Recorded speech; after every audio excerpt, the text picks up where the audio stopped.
Penyerang naturalisasi timnas Indonesia, Ole Romeni, baru-baru ini membuat heboh saat diwawancarai oleh media Amerika Footballer Fits. Dalam sesi tersebut, ia mengungkap kisah unik di balik julukan El Skena yang disematkan oleh para supporter tanah air. Julukan itu muncul bukan karena aksinya di lapangan semata, melainkan gaya hidup dan fashionnya yang dianggap nyentrik dan khas anak muda urban. Romeni mengaku awalnya bingung melihat komentar netizen Indonesia yang ramai menuliskan kata skena di media sosialnya. Rasa penasarannya membuat Romeni mencoba menerjemahkan kata itu lewat fitur translate Instagram, namun tak menemukan arti yang jelas. Ia pun akhirnya mendapat penjelasan langsung saat berada di Indonesia, bahwa skena mengacu pada seseorang yang dianggap stylish dan memiliki selera fashion yang khas. Mendengar penjelasan itu, Romeni justru merasa senang karena bisa punya identitas baru yang dekat dengan para supporter. Menurutnya, julukan El Skena adalah bentuk interaksi yang lucu sekaligus menghangatkan hati. Bagi Romeni, ini adalah momen yang memperkuat hubungan antara pemain dan publik penggemar. Uniknya, Romeni bukan satu-satunya pemain timnas yang mendapat julukan ikonik dari fans. Jai Itzes dikenal dengan sebutan Bang Jai karena harismanya sebagai pemimpin lini belakang. Ragnar Oratmangun disebut Wahaji berkat penampilannya yang religius dan sikap sopannya. Sementara Rafael Struijk dijuluki El Klemer, plesetan dari kata keluyuran karena pergerakannya yang aktif di lapangan. Julukan-julukan ini menjadi simbol kecintaan supporter terhadap para pemain, bukan hanya sebagai atlet, tapi juga sebagai sosok publik yang punya karakter kuat.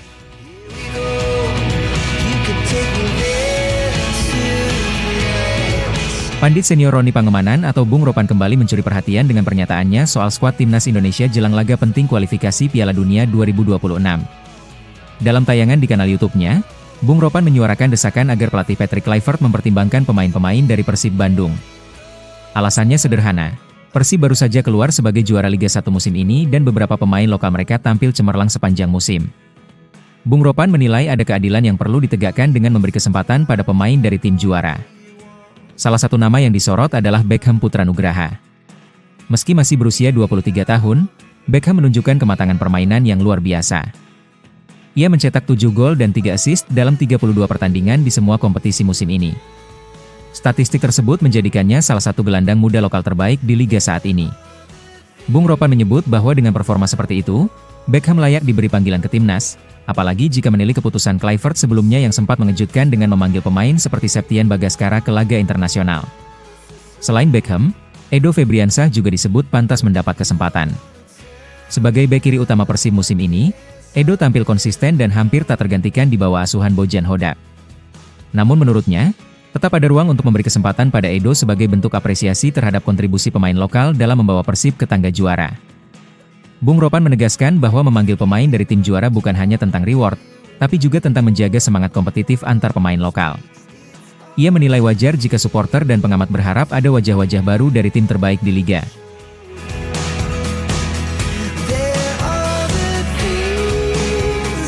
Adrian Wibowo menjadi sorotan setelah mencatat debutnya di Major League Soccer. Meski lahir dan besar di Amerika Serikat, Adrian mengaku bangga memiliki darah Indonesia dari sang ayah yang berasal dari Surabaya. Dalam wawancara bersama akun resmi La FC, ia memperkenalkan dirinya dengan penuh percaya diri sebagai striker berdarah Indonesia-Amerika yang siap menginspirasi generasi muda. Debutnya di MLS menjadi langkah awal yang ia sebut sebagai batu loncatan untuk mengejar mimpi yang lebih besar. Adrian menegaskan pentingnya mewakili warisan budaya yang ia miliki. Ia menyebut bahwa menjadi pemain keturunan Indonesia pertama yang bermain di MLS adalah kehormatan besar. Lewat prestasinya, Adrian ingin membuka jalan bagi pemain-pemain muda berdarah campuran agar terus berani bermimpi dan mengejar karir di level tertinggi. Dalam 2 penampilannya bersama La FC musim ini, Adrian menunjukkan semangat dan potensi besar, meskipun ia masih terus berjuang untuk mengamankan posisi reguler di tim utama. Ketertarikan Adrian terhadap timnas Indonesia juga menjadi topik hangat. Dalam wawancara sebelumnya bersama YouTuber Yusa Nugraha, Adrian menyatakan dirinya terbuka terhadap program naturalisasi. Ia mengaku siap mempertimbangkan kemungkinan membela timnas Indonesia di masa depan.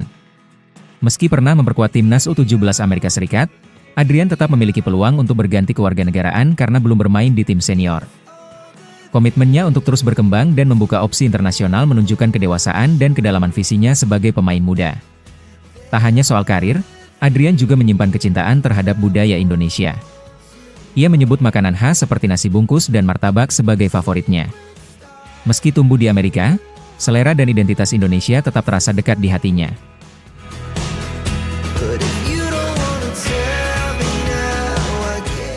Emil Audero terancam batal melakoni debut bersama timnas Indonesia saat menghadapi Cina pada 5 Juni mendatang. Hal ini disebabkan oleh komitmennya bersama klub Serie B Italia, Palermo, yang sedang menjalani fase penting di babak playoff promosi ke Serie A. Palermo baru saja menyelesaikan musim reguler dengan hasil imbang 1-1 melawan Carrarese dan finish di peringkat 8 klasemen. Posisi ini membuat mereka harus berjuang dari babak preliminari untuk mendapatkan tiket promosi. Palermo dijadwalkan melawan Juve Stabia pada 18 Mei di babak awal playoff. Jika menang, mereka akan berhadapan dengan Spezia di semifinal yang berlangsung 2 leg, yakni pada 20-21 dan 25 Mei. Bila mampu melewati Spezia, Palermo akan melaju ke final playoff yang juga terdiri dari 2 leg pada 29 Mei dan 1 Juni. Jika Palermo terus melaju hingga final, maka Emil Audero masih akan bertanding hingga 2 Juni dini hari waktu Indonesia. Ini membuatnya kemungkinan baru bisa terbang ke Jakarta paling cepat pada tanggal 3 Juni. Situasi ini tentu menjadi dilema bagi pelatih timnas Indonesia Patrick Kluivert. Dengan hanya 1 hari istirahat sebelum laga krusial melawan Cina, sangat berisiko untuk langsung menurunkan Emil sebagai starter. Padahal, timnas sangat membutuhkan kehadiran Audero di bawah Mistar karena Marten Pas dipastikan absen akibat akumulasi kartu kuning. Absennya pas membuka peluang besar bagi Audero untuk tampil. Namun kini peluang itu menjadi tidak pasti karena komitmennya bersama klub. Harapan bagi timnas Indonesia hanya bisa terwujud jika Palermo tersingkir lebih awal di fase playoff. Jika Palermo kalah dari Juve Stabia atau Spezia, maka Emil punya cukup waktu untuk bergabung dengan skuad Garuda dan menjalani debutnya. Saat ini, segalanya bergantung pada hasil yang diraih Palermo di Serie B.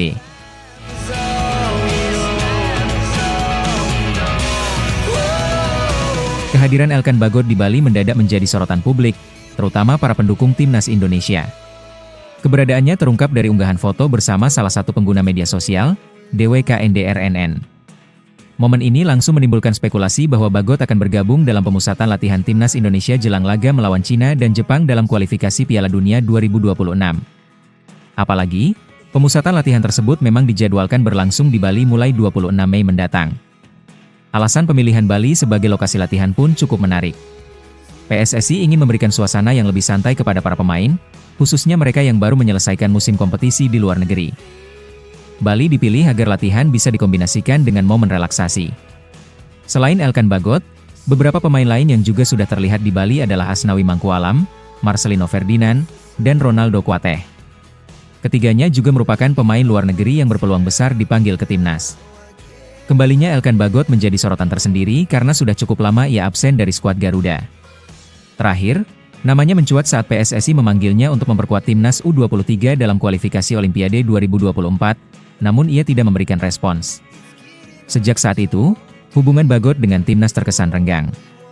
Namun dengan kedatangan pelatih baru Patrick Kluivert, peluang Bagot untuk kembali memperkuat Merah Putih tampaknya terbuka lebar.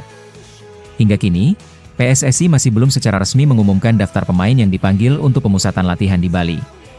Meski begitu, kehadiran sejumlah pemain bintang di Pulau Dewata menjadi sinyal kuat bahwa persiapan timnas sudah dimulai. Banyak pihak berharap kehadiran Bagot bukan sekadar liburan, melainkan menjadi bagian dari rencana besar Kluivert dalam memperkuat lini belakang timnas Indonesia jelang laga berat di grup C.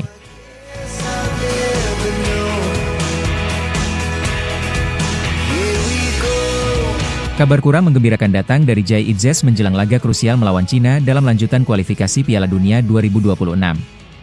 Bek tangguh milik Venezia FC ini berada di ambang sanksi akumulasi kartu kuning. Saat ini, Jai telah mengantongi 1 kartu kuning, dan jika mendapatkan 1 lagi saat menghadapi Cina, ia akan dipastikan absen saat melawan Jepang. Padahal, laga kontra Jepang akan menjadi tantangan terbesar timnas di grup C. Peraturan FIFA dan AFC menetapkan bahwa pemain yang menerima 2 kartu kuning di fase grup akan dilarang bermain di pertandingan berikutnya. Hal ini sudah lebih dulu menimpa Marten Pas dan Marcelino Ferdinand, yang dipastikan absen saat melawan Cina karena akumulasi kartu. Situasi ini membuat posisi Jai Itzes semakin riskan, terlebih ia bermain sebagai bek tengah, posisi yang sangat rawan terkena pelanggaran dan kartu akibat duel-duel keras.